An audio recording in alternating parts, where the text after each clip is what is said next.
What's up, guys? Barry Gaming here, back with some more AFK Journey, and today is patch day. You can see tons of people gathering, getting ready to do their whole new quest system and everything for the season journey, going for all this Song of Strife stuff. It seems like there's a ton of stuff going on.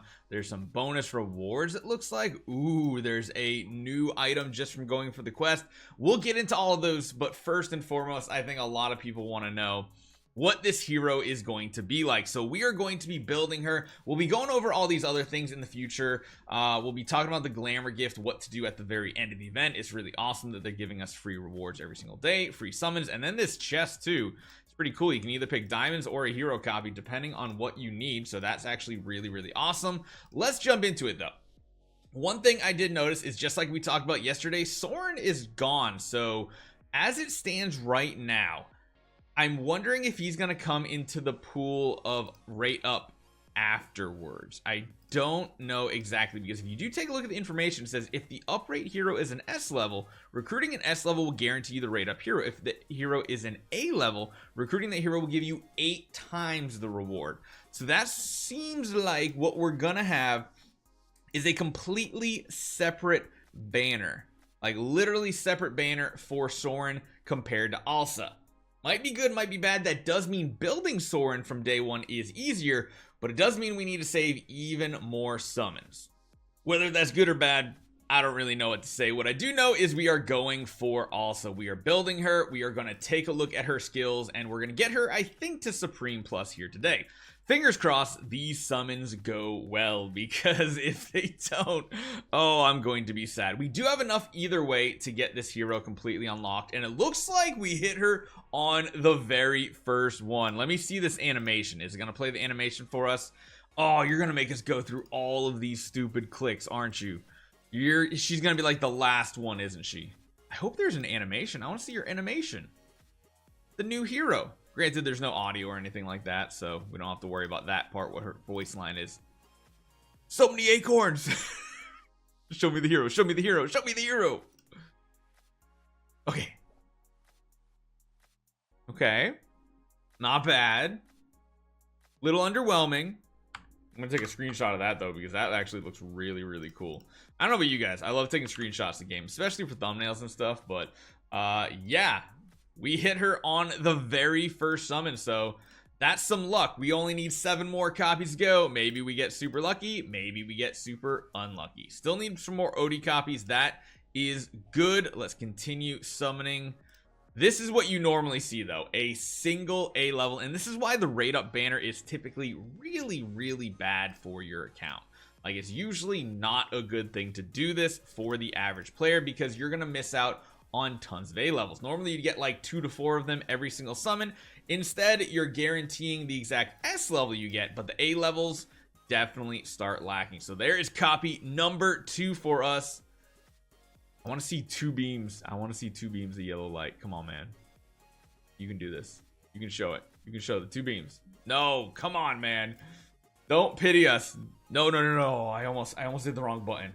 I almost canceled all animations. I hate that. I love seeing this part of the summon. It's like the most hype part. So if you accidentally hit that button, man, does it feel bad. So we are out of rate up letters. It's time to go into the diamond reserves. Wait, we got 2. We got 2. Yeah. Oh no. I don't think I'm gonna do this. Although that's actually pretty good value. Oh, that's pretty good value. Thanks to how easy it is to use the Pluto Mall site, we got some extra resources too, and that is enough to grab the hero copy and additional summons. It just seems worth it for what we're doing here, especially since it does seem like Soren is going to be on a separate banner. So that gives us 1, 2, 3, I think 4 copies so far. Let's go take a look just to make sure. There's a couple other things really cool added to this as well. It shows you anybody who has affinity resources to gain from it with that little box up there, which is really awesome. How many copies of do we have? Ooh, I like the new graphical changes too. They're actually really sharp down here. I like it. I definitely like it. So let's see how far we bring this here up. So yeah, we had 4 copies total so far. That sounds about right. That gets her up to Mythic. We're going to take her to Supreme Plus, and we're going to see how she works in the end game. We're also going to see how she works as a single copy in the early game at some point too. So let's jump into this. Let's keep going. We need, 4 more copies are left. Technically, we need all 4.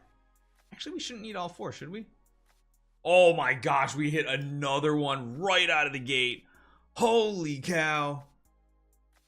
How many summons is that? I'm gonna have to math this out to see how many it took.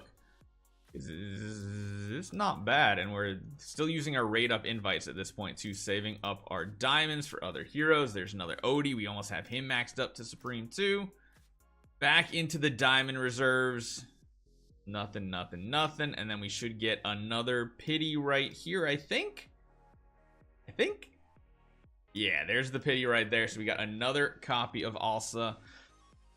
Whew, I want to make sure we don't get too many copies though. It says we can get 2 more left on there, but again, I want to just make sure we're building her properly here. I think we only need 1 more to get her to Supreme Plus, and if I go for another copy, that's kind of just a waste at this point.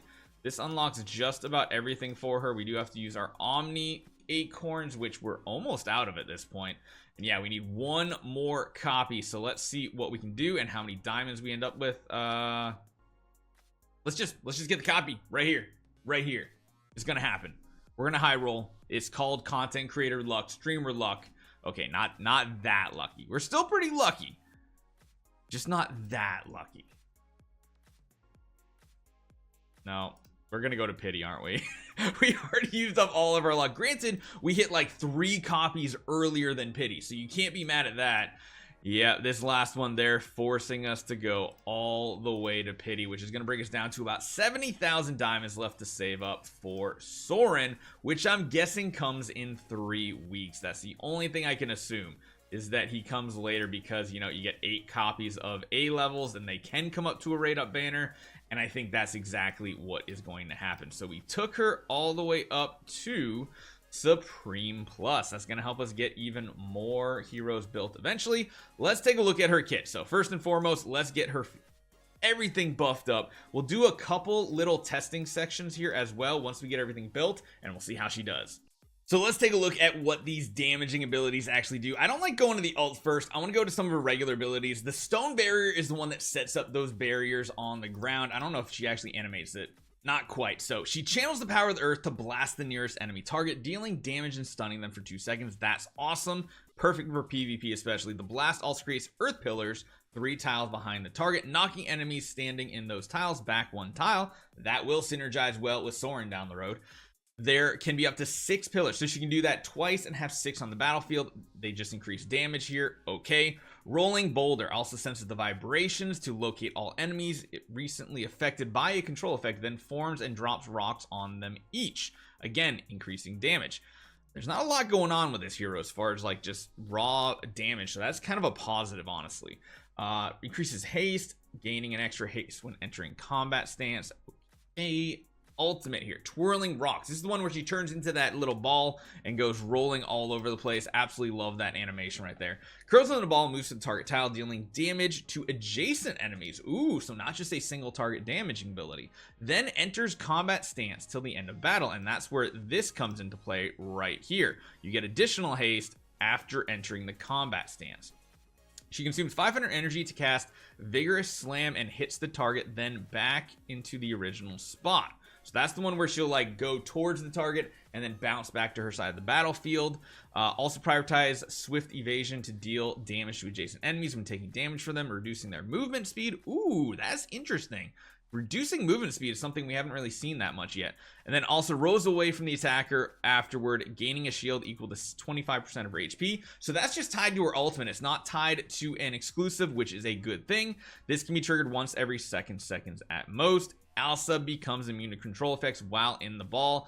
That is awesome. So there's 2 other things we did manage to do. So if we jump back into the hero right here, she moved way up the list. We got our exclusive to +10. This is essentially going to make it so that she increases her damage of Vigorous Slam by 50% after dealing damage with the skill, and that ability will stack. She also increases the shield value by additional 5%, stacking up to 10%, which is awesome.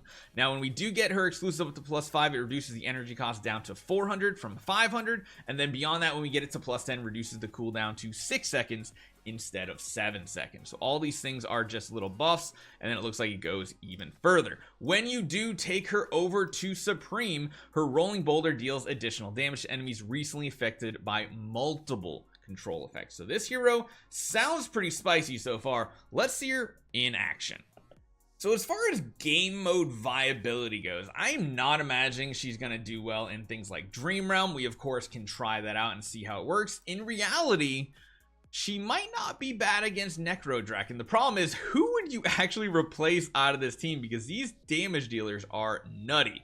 What we can do is try throwing her in this lineup and see what happens. She shouldn't be affected, I feel like, because of the sheer amount of movement she has. She should be a good candidate for this, but better than Corrin, better than Tamesia, better than Marilee. I don't know if that's actually possible, but this is a perfect scenario to see what she looks like in a boss scenario situation, because again, she seems to work well against Necrodragon. I think because of the way of how her ultimate works, it keeps her moving, and that should be a big positive for her. And you can see she's using ultimate after ultimate after ultimate on this boss, which is a lot of damage, to be honest. I'm intrigued to see how she stacks up to the other damage dealers. Now, she is taking a lot of damage being in that melee range, so I don't know if she's going to make it to the end of the battle.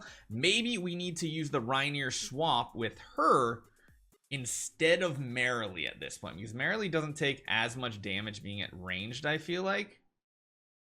So that might be a viable strategy. Yeah, there's no way she's going to compete unless somehow that damage was absolutely busted overpowered. The other downside of dropping like a Corrin from this situation too is the fact that Corrin also provides survivability to the team in the form of shields. Marilee staying super healthy mainly just because she has that healing from Rainier. Let's see what she did do damage wise. This is probably not the best test by any means. We'll have to do a lot more testing on this hero as the time goes on. Yeah, kind of what I was expecting. Even if she did last the whole battle, I don't even think she'd be competing with Tamesia.